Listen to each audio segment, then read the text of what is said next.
Tadi itu sudah talqin, itu talqin sholawat ya, antum itu langsung ijazahnya langsung dari Rasulullah secara ruhani. Karena saya belajar hadis, dalam ilmu hadis tidak terima riwayat kecuali ketemu fisik, tapi ini ketemu rohani. Tiba-tiba Allah masukkan saya ke alam yang bukan alam ini. Disebut tidur bukan tidur, disebut jaga bukan jaga ya. Jadi ini bukan bagian ahli hadis, ini bagian ahli rohani. Di saat itu seakan-akan beliau berkalam, bacalah assalamu alayka atau assalatu wassalamu alayka ya abati ya Rasulullah.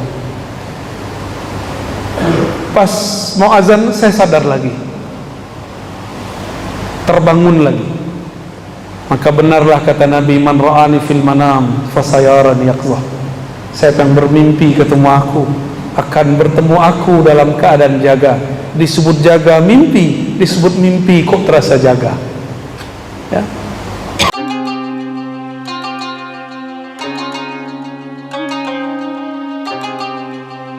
Rabbil alamin bihayatihi ahyana wa bini'matihi an'amana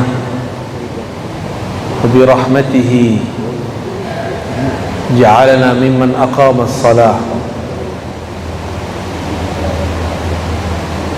Asyhadu an la ilaha illallah wa asyhadu anna Muhammadan abduhu wa rasuluh. Allahumma salli wa sallim wa barik ala sayyidina Muhammad Allahumma salli wa barik alaihi wa ala alihi wal bahdi khalifatihi wa sallim. Amma ba'du. Allahumma bika asbahna wa bika amsayna wa bika nahya wa bika namut wa ilayka an-nushur. Bismillahilladzi la yadurru ma'a ismihi shay'un fil ardi wa la fis samaa'i wa huwas samiul 'alim.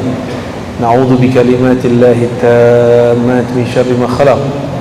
Allahumma inna nas'aluka khaira hadzal yawm wa khaira fihi wa khaira ba'dahu wa na'udzu bika min syarri hadzal yawm wa syarri ma fihi wa syarri ba'dahu. Jamaah subuh yang dimuliakan Allah, kota Singkawang ya. Ini kota insya Allah diberkahi Allah. Amin ya Allah. Karena jamaahnya masih banyak yang sholat subuh. Walaupun beda suku, beda agama banyak di sini, tapi pembeda kita dengan selain kita cuma satu. Beda kita bukan kopiah, bukan serban, bukan baju. Perbedaannya kita bangun lebih awal dari dia. Kita bangun lebih awal daripada dia. Dan inilah satu-satunya agama di alam semesta yang mengajarkan bangun bahkan sebelum orang seharusnya bangun.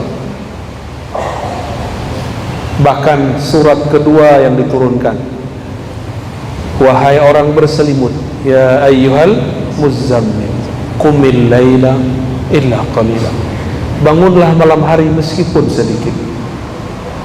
Kalau oleh kata dokter kurang tidur kurang sehat badan, tapi kalau ahli rohani, jika mengurangi tidur dengan cara yang tepat, latihan yang tepat, lalu mengisinya dengan nama-nama Allah, ma'rifatullah, maka justru rohaninya tambah kuat, badannya memiliki kekuatan berlipat-lipat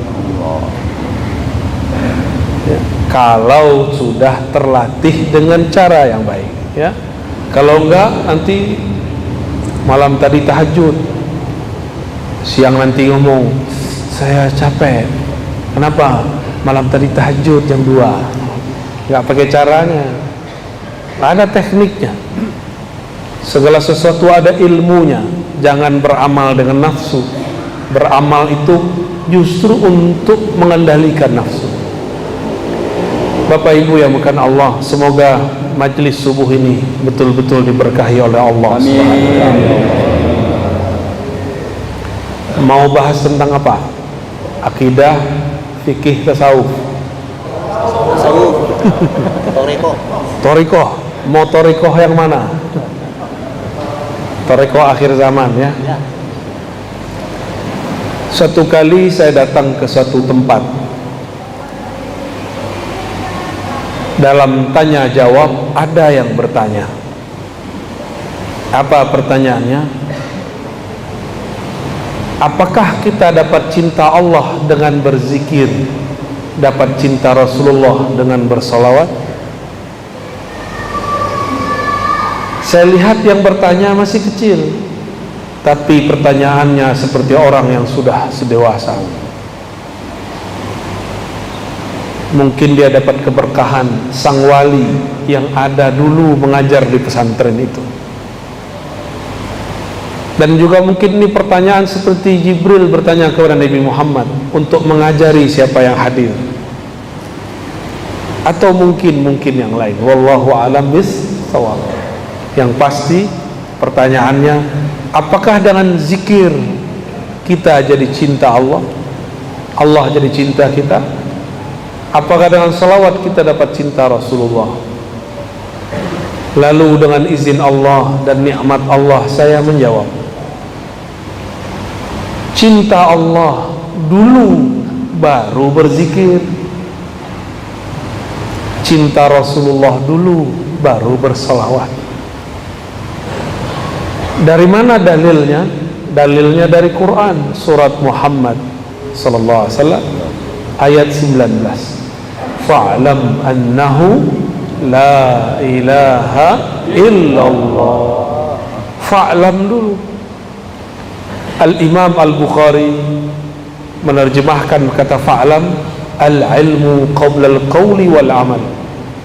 Berilmu dulu baru katakan dan amalkan. Jangan dibalik. Beramal dulu baru berilmu, itu tidak tepat. Maka fa'lam, pelajari dulu siapa yang engkau sebut, baru sebut namanya. Maka ringanlah menyebut namanya. Mau 1000, 2000, 3000, 5000, 10.000, 70.000, ringan. Tapi kalau belum kenal namanya, 33 pun terasa berat. Kalau sudah cinta, jangankan duit 50.000, kalau kita punya 5M pun kita kasih. Tapi kalau belum kenal nih, traktir 5.000 pun kita berat. Benar? Itu baru makhluk, apalagi Khalik. Kalau belum kenal, ada orang telepon kita, bang jemput aku bang, malam hari, kita nggak kenal. Apa kita jawab? Siapa kau? Tapi kalau sudah kenal suaranya, ada Pak Adinda, maka kita jemput dia kalau kita sudah kenal. Karena kenal pasti cinta. Udah cinta baru berkata-kata dan beramal. Itulah makna daripada surat Muhammad ayat 19. Sayyidina Abu Bakar As-Siddiq setiap kali menyebut nama Allah, badannya langsung bergetar. Dia tidak sanggup mengeraskan suaranya. Maka dikenallah Sayyidina Abu Bakar Siddiq, zikirnya lembut. Dalam bahasa Arab, az-zikr al-khafi atau sirri, zikir yang yang lembut. Karena dia kenal siapa yang dia sebut. Tapi Abu Bakar ditanya, apa yang disebut ma'rifat, mengenal Allah? Jawaban beliau, ketika engkau mengaku semakin mengenalnya, semakin engkau mengaku bahwa pengetahuanmu tidak ada apa-apanya. Ini baru faham tauhid, pembagian sekian, baru faham sifat 20, sudah merasa alim. Belum. Bahkan satu huruf pun itu ada nama, ada makna di dalamnya. Kita baca al-lafaz Allah, alif di situ sudah ada maknanya. Jika tidak ada maknanya, kenapa Allah mengatakan alif lam mim? Karena satu alif ada makna. Itulah perbedaan kitab suci ini dengan kitab suci yang lain. Kitab suci Al-Quran, Jika diterjemahkan, terjemahannya bukan Quran, namanya terjemahan. Al-Qur'annya bukan itu, karena terjemahan dari makhluk, sedang Quran bukan dari makhluk. Maka tidak sah sholat pakai terjemahan. Allahu Akbar, dengan nama Allah yang Maha Pengasih lagi Maha Penyayang. Segala puji milik Allah Rabbul Alamin, pencipta alam semesta. Nggak sah, sholatnya langsung batin. Ya, itu sholatnya langsung batin. Al-Quran turun dari sananya sudah bahasa Arab, maka dapat dipastikan gak usah pakai hadis palsu. Bahasa langit, bahasa Lauh Mahfuz, bahasa surga, bahasa para malaikat, itu bahasa Arab yang murni. Cukup ini. Bahkan Allah pun berkalam-kalam dengan hambanya dengan bahasa Arab. Dalilnya apa? Allah turunkan di arasnya surat Al-Fatihah. Jadi salah satu oleh Nabi ketika beliau diangkat Mi'raj, Allah langsung turunkan surah Al-Fatihah. Dialog Nabi dengan Allah. Bismillahirrahmanirrahim, itu pembuka. Sayyidina Nabi SAW membuka lagi, Alhamdulillahi Rabbil Alamin. Allah jawab, Hamidani abdi, hambaku telah memuji-mujiku. Setelah Alhamdulillah apa? Ya, bangun bertidur nih. Ar-Rahmanir Rahim. Apa kata Allah? Asna alayya abdi, hambaku sangat banyak memujiku. Maliki yaumiddin, sama, Allah juga jawab begitu. Wali abdi ma sa'al, Allah tambahkan, apa yang dia minta aku pasti kasih. Iyyaka na'budu wa iyyaka nasta'in, sampai akhir Allah mengatakan aku kasih, aku beri. Maka tiadalah orang mendirikan makna Al-Fatihah lalu membacanya dengan lisannya, melainkan Allah Ta'ala kabulkan semua hajatnya kalau baca Fatihahnya benar. Ya, kalau baca Fatihahnya, saya sudah baca Fatihah kok nggak sampai-sampai, berarti Fatihahnya belum dialog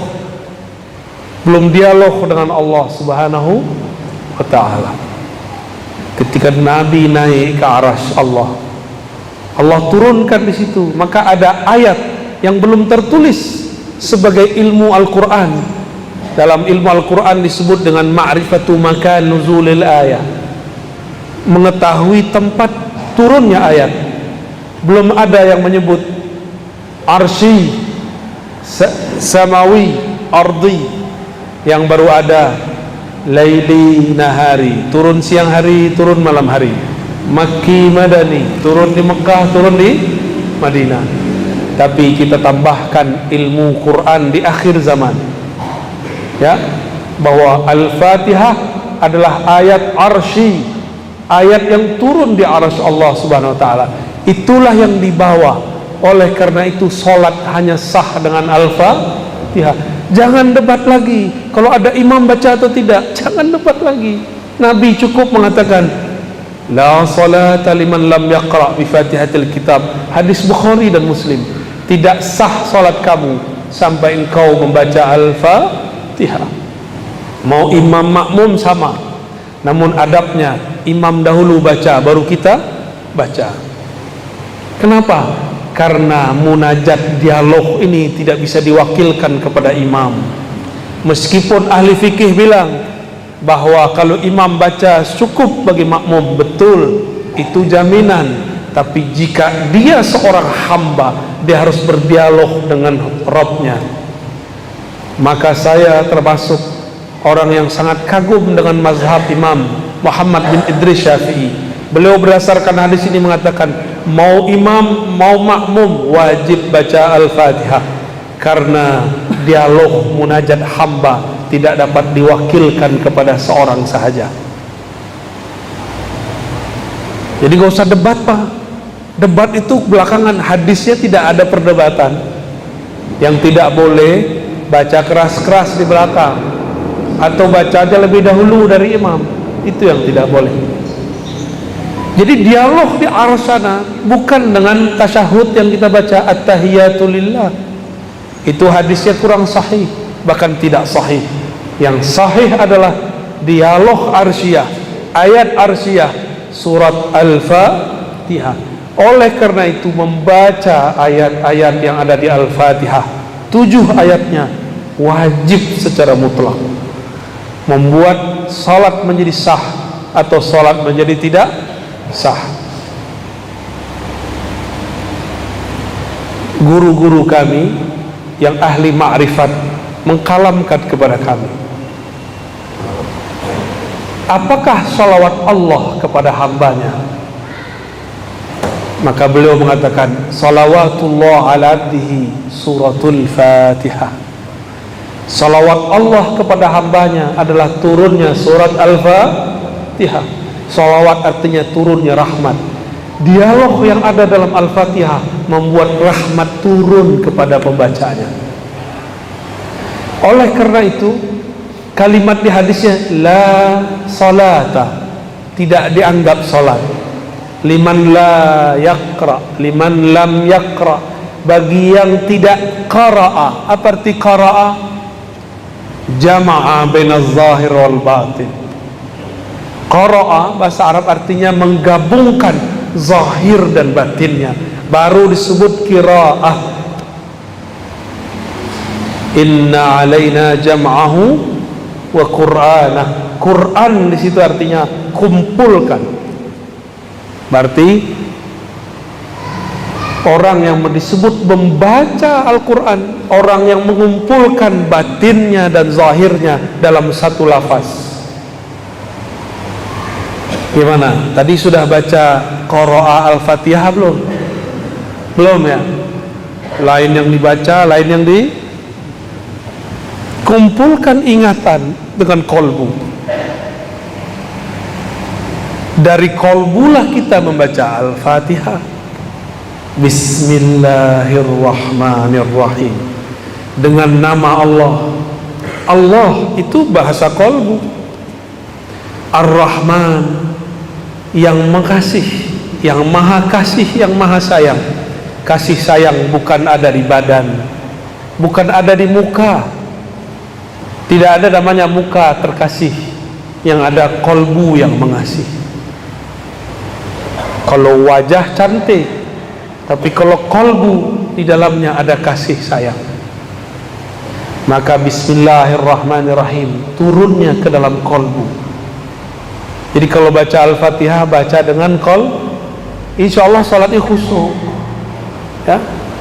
Tidak tahu artinya tidak apa-apa, tapi pahami tujuan membacanya.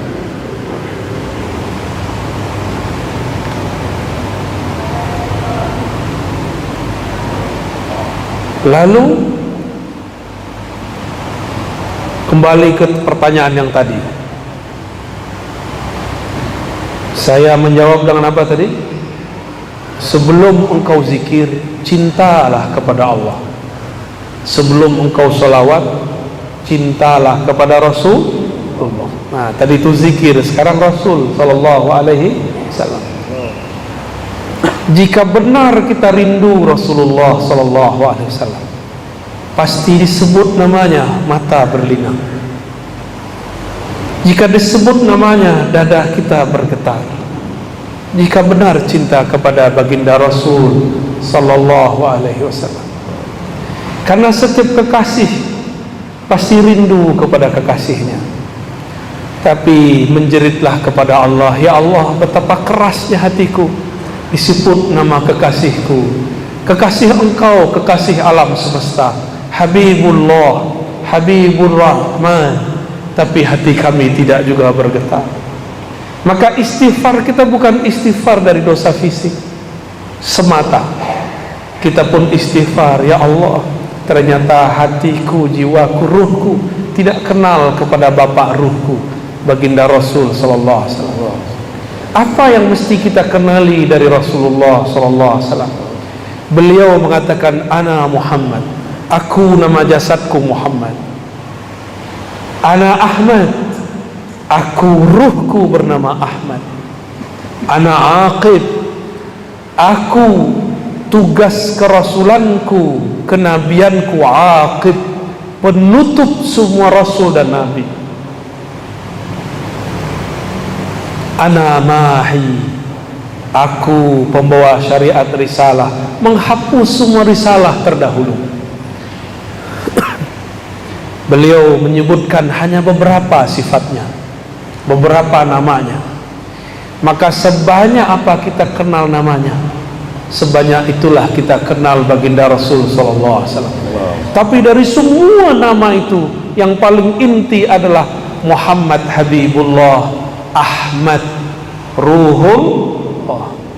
Nabi Muhammad itu Habibullah, ruhnya adalah hembusan dari Allah. Dari hembusan itulah ruh kita ada. Itulah makna ayat, setelah aku ciptakan tubuh, nafakhtu fihi min ruhi, aku tiupkan ke dalam tubuh itu rohku, Ruhullah Ahmad. Maka sumber ruh yang ada dalam diri ini bersumber dari ruh Ahmad. Maka kita ini adalah pecahan daripada ruh Ahmad. Kalau ruh ini bersumber dari Ahmad, tubuh ini bersumber dari ibu, maka kita sebut ibu kita ibu karena badan ini keluar dari badannya. Ruh kita keluar dari ruh Ahmad. Maka ulama kita ahli ma'rifat memberi istilah Ahmad Ummul Arwah, Ahmad Ummur Ruh. Ahmad adalah ibunya sekalian ruh. Jadi kalau berselawat katakan, Assalamu alayka ya Sayyidana Ahmad, ya Ummar Ruhina, ya Umma Arwahina. Salam atas engkau wahai Sayyidina Ahmad, dari engkaulah ruh kami bersumber, engkaulah induk daripada ruh kami. Assalamu alayka ya Rasulullah, ya Abal Arwah. Salam atas engkau wahai ayahanda ruhaniku, terimalah aku menjadi anakmu. Kita ini anak-anak Rasulullah sallallahu alaihi wasallam. Inilah rahasianya kenapa Rasul sallallahu alaihi wasallam ketika dilempar oleh orang Taif tidak balas dengan doa kualan. Beda dengan Nabi Nuh, beda dengan nabi-nabi terdahulu. Mereka Allah mengatakan, ya Allah hancurkan saja umatku. Tapi lain dengan Rasulullah, beliau memandang semuanya anak-anakku, semuanya anak ruh. Mungkinkah ayah rohani, ibu rohani mendoakan kehancuran bagi anak-anaknya? Tidak mungkin. Itu mungkin ayah ibu lagi lupa diri. Rasulullah tidak pernah lupa. Jadi bapak ini saya lihat ada beberapa yang suka marah ke anaknya nih. Terlihat dari raut keningnya ya. Semarah-marah kita jangan bilang matilah kau, jangan. Cilakalah kau, jangan. Setan kau, jangan. Kalau lagi marah Pak, kutuknya begini, jadi wali Allah kau. Amin ya Rabbal. Jadi ulama lah kau, jadi orang alim lah kau. Kalau kita mengutuk anak dengan begitu, jangan dibodoh-bodohi.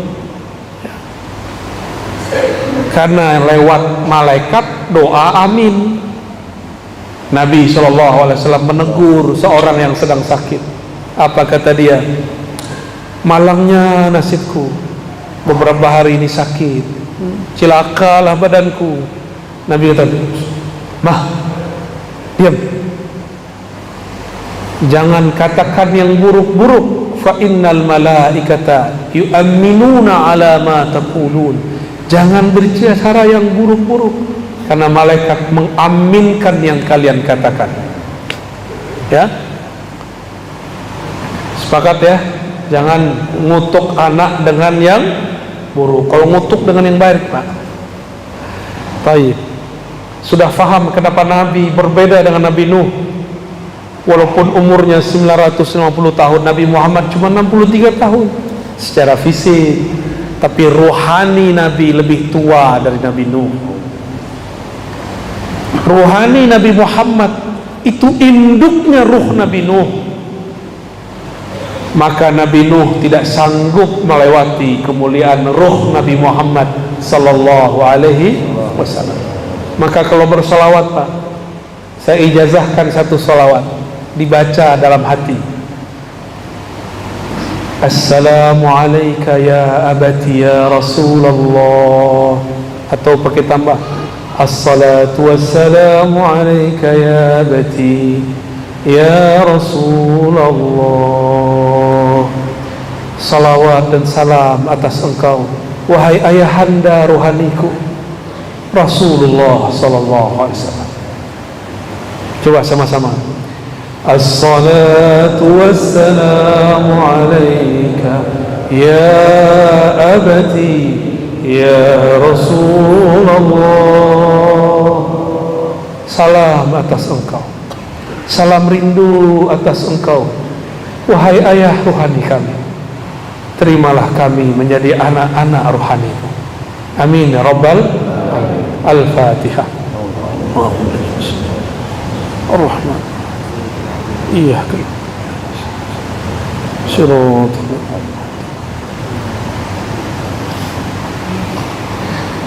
Saya nggak sanggup lagi meneruskan, Pak. Diteruskan nanti hujat di dalam masjid, ya. Allahumma salli ala Sayyidina Muhammad. Ya, silakan bagi yang ingin bertanya, seorang dulu. Silakan.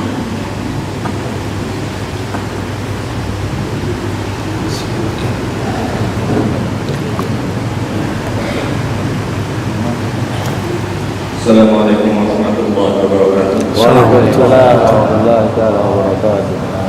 Nama saya Jessica dari Lebet, Kabupaten Bengkayang. Semalam ke Sambas, sekarang di Singkawang, di Pak Menteri. Jadi media kami di sini minta ijazah tamkin. Yang kedua, pertanyaan yang mau saya tanyakan, apakah Buya pernah bermimpi bersama Rasulullah? Andai pun nanti Buya bermimpi, sampaikan salam saya. Terima kasih.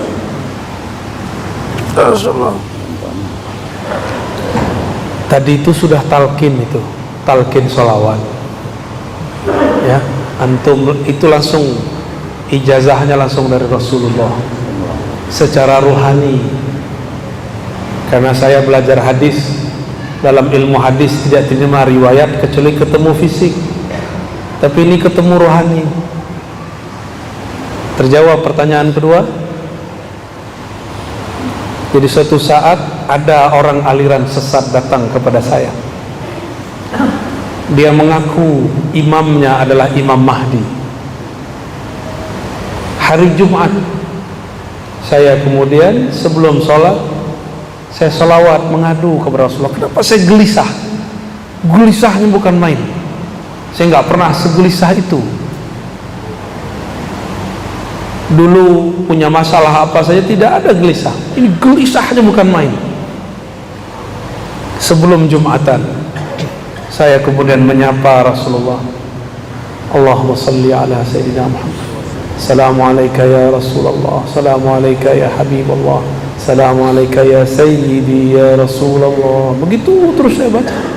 Wahai Rasulullah, wahai Rasulullah, syafaatkan aku, syafaatkan qalbuku, syafaatkan pikiranku, badanku. Kenapa ini gelisah? Tiba-tiba Allah masukkan saya ke alam yang bukan alam ini. Disebut tidur bukan tidur, disebut jaga bukan jaga. Ya, jadi ini bukan bagian ahli hadis, ini bagian ahli rohani. Di saat itu seakan-akan beliau berkalam, bacalah assalamu alayka atau assalatu wassalamu alayka ya abati ya Rasulullah. Pas mau azan saya sadar lagi, terbangun lagi. Maka benarlah kata Nabi, man ra'ani fil manam fasayarani yaqzah. Siapa yang bermimpi ketemu aku akan bertemu aku dalam keadaan jaga. Disebut jaga mimpi, disebut mimpi kok terasa jaga. Ya. Alhamdulillahirabbil alamin. Tapi ingat, saya bukan orang suci. Kan tadi tanya ya, saya sebenarnya malu menceritakan ini. Ya. Nanti ada orang hasad bilang, Ustaz, gak boleh cerita mimpi. Mana dalilnya? Mana dalil gak boleh cerita mimpi? Gak ada dalilnya. Tapi jangan terlalu berlebihan dengan mimpi. Biasa aja, ya. Orang mimpi belum tentu dia wali. Sebagaimana yang tidak mimpi belum tentu tidak wali. Ya. Paham? Jadi mimpi itu terjemahan dari alam sadar. Kita ini punya kesadaran alam bawah sadar. Dia sadar tapi di alam bawah sadar. Ini ternyata maksud kalam Nabi. Bainama ana naimun wal yaqazah. Antara aku tidur dan bangun, itu disebut alam bawah sadar. Nabi sudah sebut istilahnya 14-15 abad yang lalu. Ahli psikologi baru menemukan istilahnya sekarang. Mereka sebut trans, tapi mereka pun bingung trans itu apa. Karena trans yang mereka tahu cuma Trans Jakarta, Pontianak, Singkawang. Allahumma salli ala Sayyidina Muhammad. Baiklah, pertanyaan berikutnya kita bagi sesi.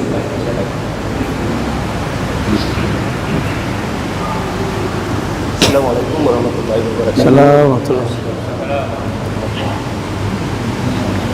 Perkenalkan, nama saya Abdul Razak. Ya, mohon maaf ini sedikit bertanya sama Buya. Saya ingin bertanya Buya tentang tafsir Al-Fatihah. Mana itu selama ini menganjak di dalam hati saya Buya.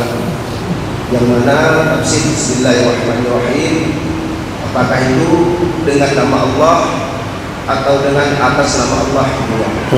Kalau dengan nama Allah, kalau untuk terjemahan bahasa Indonesia memang itu tidak ada Buya. Tapi dengan nama Allah, mungkin untuk pendapat saya pribadi Buya, saya merasa itu lebih afdol. Tapi tidak boleh Buya, saya hanya ingin bertanya. Kedua, apakah tunjukkanlah kami jalan yang lurus atau bimbinglah kami jalan yang lurus? Ya Buya, pertanyaan saya dua, mungkin itu aja yang saya sampaikan. Assalamualaikum warahmatullahi wabarakatuh. Waalaikumsalam. Bagus pertanyaannya ya. Apa makna daripada Bismillahirrahmanirrahim? Apakah bi dengan nama atau atas nama? Ini teori dulu ya. Pakai ilmu nahu sorof. Jangan saraf ya. Nahu, ilmu nahu. Dalam ilmu gramatikal bahasa Arab ada yang disebut huruf jar atau huruf khafat. Huruf yang membuat kata setelahnya berbaris di bawah. Ismun masuk ba bismi. Masuk ba bismi. Huruf jar itu saling mewakili makna satu sama lain. Ini contoh. Sebelum masuk basmalah ada ba tapi bukan di bismillah, di ta'awuz. A'udzu billahi minasyaitonir rajim. A'udzu billah. Aku berlindung bi. Apa arti bi di situ? Kita terjemahin biasanya apa? Aku berlindung kepada Allah atau dengan Allah? Kepada. Maka bi bermakna ila atau ala. Maka huruf jar saling mewakili makna satu sama lain. Contoh, apa tuh lafaz kalau lagi kita baca sholawat?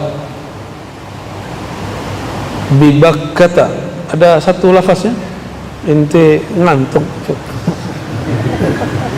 Bibakkah, bi diartikan fi. Bi dengan tapi diartikan fi. Wulidtu bi Makkah, aku dilahirkan bukan dengan Mekah tapi di Mekah. Sudah berapa arti ba? Sudah 2. Ya. Maka bismillah ini bismillah apa? Ulama kita mengartikan ini ba'il isti'anah, ba minta tolong. Ada yang mengartikan ini ba istizan, minta izin. Ada macam-macam ba. Ada yang mengartikan fi, dalam nama Allah, dengan nama Allah. Lebih tinggi mana orang yang bawa nama atau di dalam nama? Nama tidak pernah terpisah dari yang punya nama. Ini Ar-Razi, ya ini badannya. Maka saya yang di dalam nama Ar-Razi itu.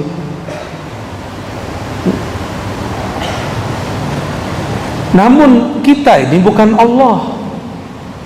Maka tidak boleh mengatakan dengan atau di dalam nama Allah, aku di dalam Allah, Allah di dalam aku. Itu ajaran sesat. Berarti dia mengatakan dirinya bersatu dengan Allah. Itu pun tidak boleh. Akidah Ahlus Sunnah melarang itu. Itu akidah orang-orang sesat. Kita bertasawuf, kaidahnya harus akidah Ahlus Sunnah wal Jamaah. Tidak boleh keluar, satu jengkal pun tidak boleh keluar, satu jari pun tidak boleh keluar. Keluar zindik. Keluar zindik. Maka rasakan saja apa makna yang tumbuh dari kata ba. Bismillah, dengan nama, atas nama, kepada nama. Atau boleh dalam rahasia nama, boleh. Saya kalau bawa surat dari Pak Wakil Bupati, Wakil Wali Kota, atau Gubernur, atau Presiden, atau pimpinan, saya datang ke instansi bawa stempel, diterima atau tidak? Pasti diterima. Kenapa? Ada stempelnya dengan atau atas nama pemimpin. Dulu guru-guru kita juga begitu. Jika ada santri datang kepada syekh, kalau bawa nama temannya pakai surat, saya bawa surat dari guru saya, dibuka, walaupun ada antri 1000, pasti dia yang didahulukan. Ya, kalau bawa nama itu baru bawa nama makhluk. Bapak ibu saudara-saudaraku yang makan Allah, kalau kita masuk kantor harus pakai fingerprint, didaftarkan dulu nama, dan itu nama juga tuh, karena di ruas-ruas ini ada nama, didaftarkan dulu baru bisa masuk. Kalau kita mau naik ke hadirat Allah, maka harus lewat nama ini, Bismillah. Di manakah nama Allah Allah pancarkan? Allah pancarkan pada qalbu baginda Rasulullah sallallahu alaihi wasallam. Maka orang-orang yang berselawat kepada Rasulullah, dia sebenarnya sedang masuk ke dalam rahasia nama. Jadi orang selawat itu kenapa cepat kepada Allah? Karena dia masuk ke dalam rahasia nama. Dan ini tidak ada pada zikir-zikir yang lain, hanya ada pada zikir selawat. Itulah rahasianya yang kita sebut malam tadi di Sambas, ya. Di surat Taubah basmalahnya diakhirkan, wabil mu'minina raufur rahim. Dan terhadap orang beriman, Rasulullah mempunyai 2 nama yang merupakan nama Allah, Rauf Rahim. Rauf Rahman, sama, mirip, walaupun berbeda beberapa. Rahim, ternyata kata Rauf yang merupakan Asmaul Husna dibolehkan untuk nama Rasul. Rahim yang merupakan nama Allah tapi disebut sebagai nama Rasul. Rasul yang Rauf, Rasul yang Rahim. Maka Allah menyayangi makhluk lewat Rasulullah. Maka siapa yang berselawat kepada Rasulullah, dia telah masuk ke dalam rahasia nama-nama Allah. Inilah rahasianya kenapa sholat jadi sah ketika kita Bismillah. Inilah rahasia juga kenapa mazhab Malik, di mazhab Malik lama tidak ada basmalah di Fatihah, tapi dia tetap membaca sholawat di akhir, maka sah sholatnya. Ya, karena itu rahasia nama. Wallahu a'lam bishawab. Kita berikan kesempatan dulu untuk Ahwat begitu. Satu pertanyaan, silakan dulu. Nanti kita baru.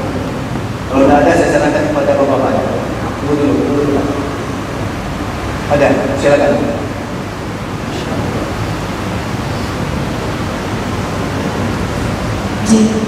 Apa Ustaz saya ingin bertanya, apakah jika kita beramal tanpa mengharapkan apapun dari orang lain sudah termasuk beramal ikhlas karena Allah Subhanahu wa taala? Sekian, terima kasih. Baik. Iya. Beramal tidak berharap apapun. Ini bagian dari bab al-ikhlas. Tidak berharap ke orang, tapi masih berharap kepada Allah. Maka ikhlas pun bertahap. Ada ikhlas awam, ikhlas ummal, ikhlasnya pekerja.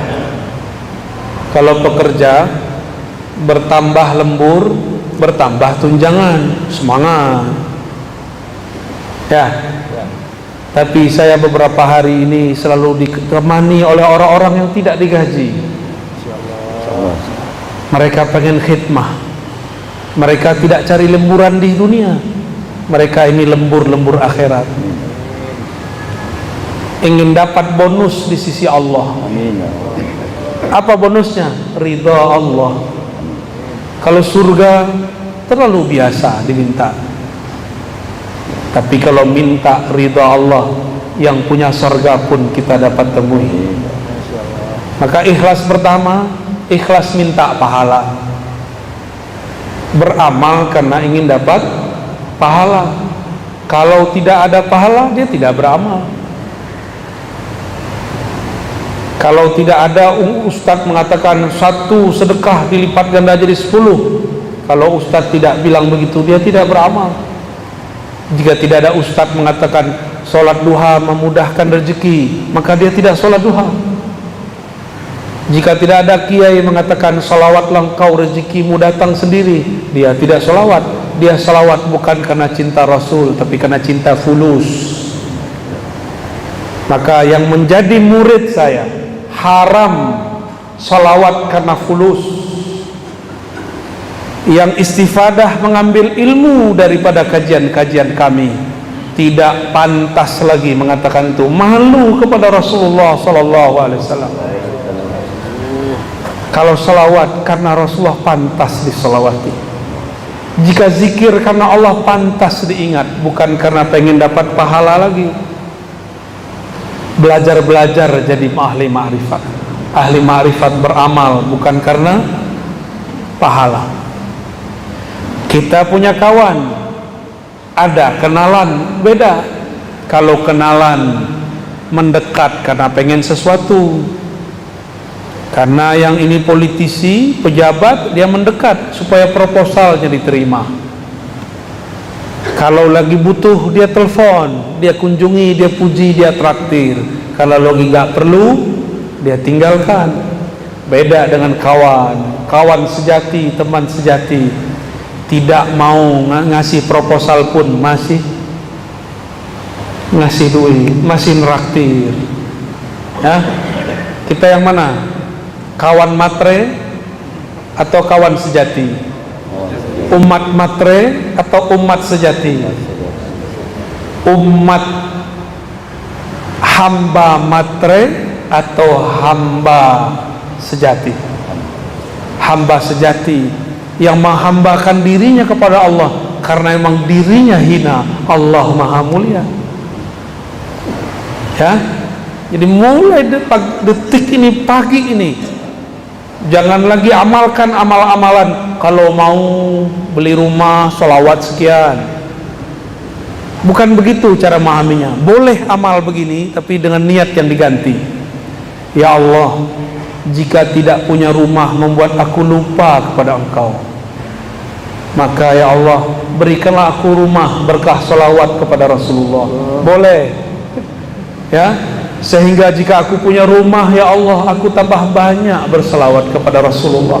Itu Allah kabulkan langsung tuh kalau antum benar. Karena Allah pencemburu. Allah pencemburu. Allah tidak mau terbersit di kalbu kekasihnya sesuatu yang mengganggunya. Ya Allah, jika ini menggangguku, wujudkanlah dia dan jangan jadikan dia penghalang antara aku dan Engkau. Allah wujudkan dalam waktu yang dia mau dan tentukan, bukan di waktu yang kita mau dan tentukan. Fi waqtil ladzi yurid, la fi waqtil ladzi turid. Maka ikhlas tertinggi, ikhlas al-arifin, ikhlas orang-orang yang arif, yang kenal Allah, yang dia selawat karena dia mengenal Rasulullah dan ingin menjadi umat sejatinya Rasulullah. Kalau enggak jadi umat sejatinya fulus. Dan orang-orang yang berwirid karena pengen menarik rezeki, dia akan lelah setiap hari. Karena nunggu-nunggu, saya sudah zikir, kenapa tidak ada rezeki yang ketarik? Ya, yang paling lucu datang ke seorang ustadz plus dukun, uskun. Kata si ustadz, baca ini rezekimu lancar. Tapi ustadznya rezekinya mandek. Datang ke ahli zikir, ngasih sholawat supaya engkau punya mobil, dia enggak punya mobil. Main-main namanya itu ya. Itu membuat kita syak. Jangan. Sekarang salawat hanya untuk Rasulullah sallallahu alaihi, zikir hanya untuk ridha Allah subhanahu wa ta'ala. Jadi silakan saudariku dinaikkan ikhlasnya. Tadi ikhlasnya sudah bagus, tidak berharap ke makhluk, sekarang berharap kepada Khalik. Apa yang diharapkan bukan hal-hal yang fisik, tapi hal-hal yang bersifat rohani. Rohani intinya rahmatullah, kasih sayang Allah. Kalau sudah kasih, berapapun kita beri. Ya, Allahu a'lam bis-shawab. Dari tadi belum lulus. Satu pertanyaan tadi ya, yang bisa berbagi dengan. Assalamualaikum warahmatullahi wabarakatuh. Assalamualaikum. Saya mau nanya Buya, karena saya salah satu penggemar dari YouTube-nya Buya. Yang saya akan tanyakan, mohon diterangkan hubungan antara jasad, qalbu, fuad, dan sir. Itu aja Buya. Assalamualaikum warahmatullahi wabarakatuh. Assalamualaikum. Jasad ini perangkat, yang mengendalikan adalah raja. Rajanya qalbu. Si raja ini di dalam struktur dia memerintah, ada lagi rajanya. Ada raja di atas raja, itulah fuad. Si fuad inilah yang menggerakkan, memutuskan, kamu begini, kamu begitu. Qalbu itu berubah-ubah. Sumyal qalbu litaqallubih, disebut qalbu karena dia berubah-ubah. Tapi kalau sudah menjadi fuad, dia punya pendirian. Dia punya pendirian, ya. Dia punya yang disebut dalam bahasa Arab mauquf atau mauqif, tempat dia berpendirian. Wala taqafu ma laysa laka bihi ilm. Jangan engkau berwukuf, berpendirian terhadap yang engkau tidak punya ilmunya. Maka ilmu itu ada di fuad, karena inna sam'a wal basara wal fuada, sesungguhnya sama, basar, fuad semuanya akan ditanya, diminta pertanggungjawaban, mas'ula, ditanya oleh Allah subhanahu wa ta'ala. Jadi fuad ini yang membuat keputusan di dalam kalbu. Tapi si fuad bisa memutuskan karena ada otaknya. Otaknya fuad, otak dari otaknya kalbu disebut lub. Lub itu inti. Berarti apa? Inti. Maka orang-orang yang mempunyai spirit ini disebut ulul albab. Dan ini lebih tinggi dari profesor, lebih tinggi dari filsuf. Dia berbicara jauh ke depan. Maka mereka bisa memprediksi kalam-kalamnya karena dia berbicara dengan lub, kata-katanya berlaku sampai beberapa abad ke depan. Seperti imam-imam mazhab yang 4, mereka berfatwa sesuatu yang baru cocok untuk zaman ini. Contoh, Imam Abu Hanifah mengatakan zakat fitrah boleh dengan yang senilai dengan beras atau gandum, makanan pokok. Coba saya tanya bapak ibu nih, dikasih beras dan kasih fulus, pilih mana? Jujur, dikasih beras apa fulus? Matre semua ya. Ibu-ibu dikasih beras dan kasih duit, pilih mana? Hah? Beras paling mama. Enggak, ibu-ibu jawabnya lain. Yang ngasih beras aja lah. Suami maksudnya. Itu kalam dikalamkan abad kedua, tahun 130 beliau berfatwa begitu, tahun 150 dibid'ahkan orang. Tapi di tahun 2000 hampir semua kiai ulama membolehkan bayar zakat fitrah dengan duit, bahkan yang senilai dengan duit, pakai pencet-pencet. Apa tuh namanya? Zikir digital. Di zikir digital. Bid'ah beneran tentu. Ya, itu yang ngomong Imam Abu Hanifah. Abad kedua dia berbicara, 12 abad setelahnya baru terang benderang dia berbicara dengan lubnya. Lain dengan Imam Syafi'i. Imam Syafi'i berbicara dengan ruhnya. Kata beliau, wajib baca Fatihah dalam salat, mau imam mau makmum, karena munajat kepada Allah tidak dapat diwakilkan. Jadi Allah kasih anugerah lub kepada Abu Hanifah, agunah ruh kepada Imam Syafi'i, ma'rifatul ruh. Semuanya dapat ilmu ini, tapi yang mereka sampaikan ini beda-beda ilmu. Sudah gitu ya, terjawab. Alhamdulillah. Alhamdulillah. Pak Ustaz tadi ini yang banyak, silakan Pak Ustaz. Ya.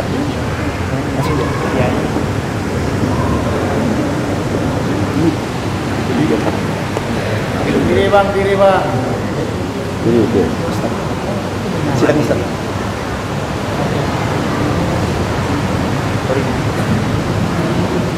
Izin ya,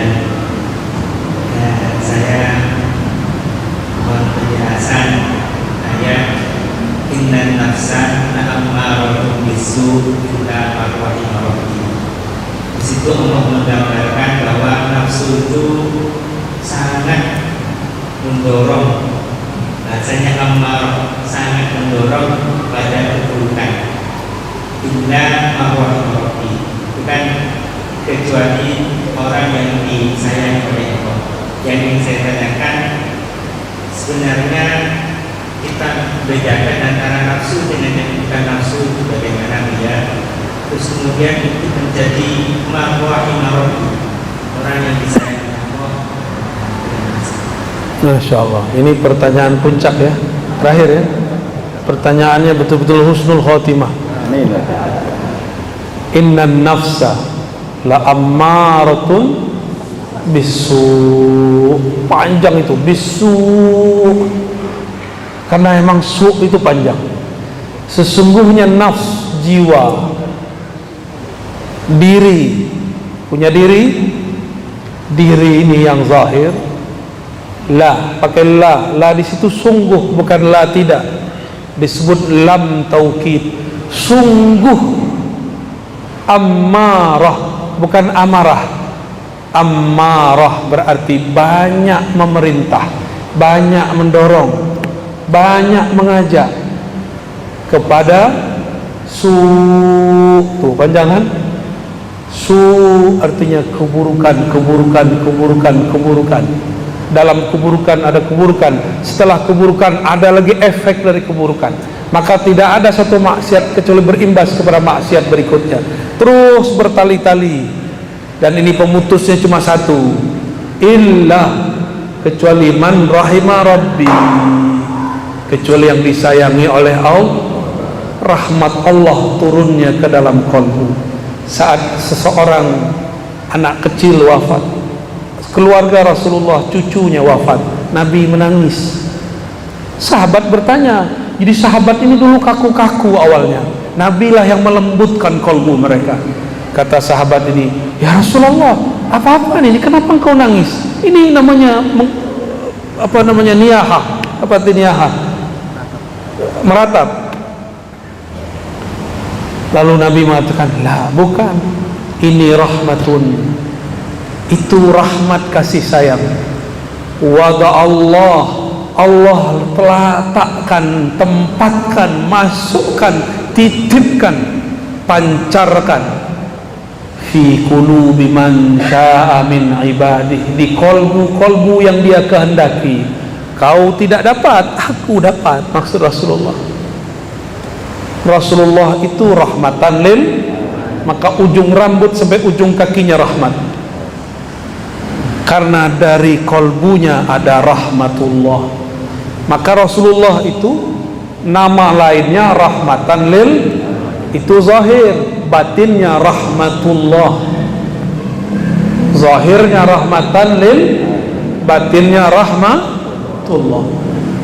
Jadi rahmat Allah itu nama Nabi. Allah berkalam ke surga, wahai surga, biki arhamu ibadi, dengan engkau aku menyayangi makhluk-makhlukku. Dan surga hanya dibuka dengan jari-jari Rasulullah, fingerprintnya Rasulullah. Nabi taruh tangannya, terbukalah 8 pintu surga, terbukalah semuanya. Jadi bapak ibu ini beramal mau 1000 kali lipat, 1 miliar kali lipat, tapi kalau tidak sholawat tidak dibuka. Gak syahadat kepada Rasul gak dibuka, karena surga hakiki ada di kolbu Rasulullah. Baiti jan, bait di situ bukan rumah fisik, bait itu kolbu. Baiti jannati, kolbuku itulah surgaku. Maka kalau ingin mensurgakan rumah, bukan dengan mengarab-arabkan isi rumah. Welcome diganti ahlan bikum, ahlan wa sahlan, marhaban. Itu bahasa Arab. Taruh bahasa Arab itu di kolbu, taruh maknanya di dalam kolbu, maka di kolbumu ada rahmatullah. Hanya orang-orang yang di kolbunya ada cinta kepada Allah dan Rasulullah, ada nur rahmah, maka pasti dia sayang hatta kepada musuh-musuhnya. Ya, kita hadir pagi ini karena rahmatnya Rasulullah SAW. Maka kita boleh mengatakan laulaka ya sayyidi ya abati ya Rasulullah ma arafna Allah. Kalau bukan karena engkau wahai ayahanda ruhani kami, wahai ayah ruh kami, kami tidak akan kenal siapa yang kami sembah. Jazallahu anka ya sayyidana ya Rasulullah. Semoga Allah membalasimu, mengangkat derajatmu, meletakkan engkau pada maqam mahmud, maqam yang mana dengan maqam itu engkau memberi syafaat kami. Amin ya rabbal alamin. Jadi bagaimana cara supaya rahmah? Kenali rahmahnya Rasulullah. Maka jika ada kelompok mengatakan ikut Nabi, ikut sunnah Nabi, tapi tambah keras, mungkin dia belum mengenal sang Nabi, dia baru mengenal hadis Nabi. Allahumma salli ala. Perlu benci? Tidak perlu benci. Kita sayang mereka, ajak dia ngopi, karena dalil nomor surat nomor ayat dapat dikalahkan dengan akhlak yang mulia. Maka saya minta maaf kepada kawan-kawan yang saya kritik. Saya tidak benci kepada antum. Salafikah namanya, Hizbut Tahrirkah namanya, apapun antum menyebut diri, saya tidak pernah benci antum. Saya cinta kepada antum semua. Maka karena cinta saya mengkritisi, menegur. Namun kadang-kadang dalam mengkritisi mungkin saya suul adab. Saya minta ampun kepada Allah Subhanahu wa ta'ala. Allahumma salli ala sayyidina Muhammad. Khalas? Satu tanya dari Pak Kiai. Pak Kiai bertanya. Tidak salah tanya Pak Kiai. Assalamualaikum warahmatullahi wabarakatuh. Ini Pak Kiai, saya Abdul Qarim. Kaitan dengan bacaan sholawat. ketika saya membaca sholawat Allahumma sholli ala sayyidina wa habibina wa syafi'ina wa dhukrina wa maulana Muhammad. Lalu ada yang mengatakan bahwa itu tidak sesuai dengan sunnah. Berlebihan mengucapkan sayyidina habibina syafi'ina. Yang betul adalah Allahumma sholli ala Muhammad. Jadi bagaimana dengan selawat Jibril dulu, dunia, selawat badar, andaikan membaca syafi'ina kami itu dikatakan benar. Demikian wallahu muwaffiq ila aqwamit. Assalamualaikum warahmatullahi wabarakatuh. Mohon berlapang dada kepada orang yang tidak kenal kepada kekasih. Dia nggak kenal kekasihnya, yang dia tahu namanya cuma Mehmet. Itu kata orang Turki itu, Muhammad itu Mehmet. Muhammad sallallahu alaihi wasallam. Dia cuma tahu Muhammad. Dia tidak tahu kalau baginda Nabi punya nama Habibullah. Ya, punya nama As-Sayyid. Beliau sendiri yang berkalam ana sayyidu waladi Adam. Akulah sayyidnya anak manusia. Kamu anak manusia atau anak kera? Kalau engkau bersayyid kepada Rasulullah, katakan sayyidi, sayyidina, sayyidi, sayyidku, tuanku, sayyidina, tuan kami. Giliran Syekh Ibnu Taimiyah disebut Syekhul Islam, Al-Mujtahid Al-Mutlaq. Kenapa Nabi Muhammad tidak boleh dikasih gelar Syekhi wa Maulai? Kenapa tidak boleh? Sayyidina Umar datang kepada Sayyidina Bilal. Apa kata beliau? Marhaban bi maulana wa maula maulana. Hadis sahih. Silakan cari sendiri. Mungkin mereka belum kenal riwayat ini. Ini orang-orang terdekat Rasulullah. Adakah iman kita yang lebih tinggi dari Abu Bakar As-Siddiq radhiyallahu anhu? Ada yang lebih tinggi dari Sayyidina Bilal, Sayyidina Abu Bakar, Sayyidina Bilal, Sayyidina Umar. Sayyidina Umar ketemu Sayyidina Bilal yang hitam legam. Kalau berbicara cuma giginya yang terlihat.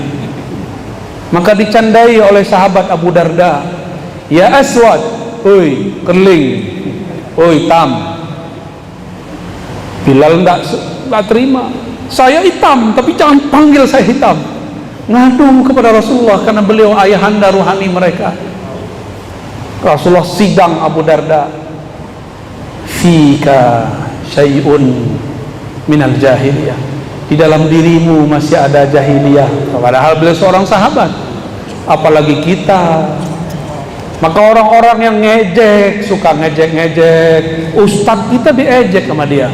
Disebut sesat, ahli bid'ah, zindik, ya.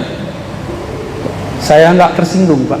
Saya cuma sedih melihat enteng aku ikut Rasul tapi jauh dari akhlak Rasulullah SAW. Inna fikum syai'an bal asya' minal jahiliyah. Di dalam diri kalian masih banyak jahiliyah. Ciri-ciri suka merendahkan orang, suka mengata-ngatai, melabeli orang dengan kata-kata sesat, kata-kata zindik.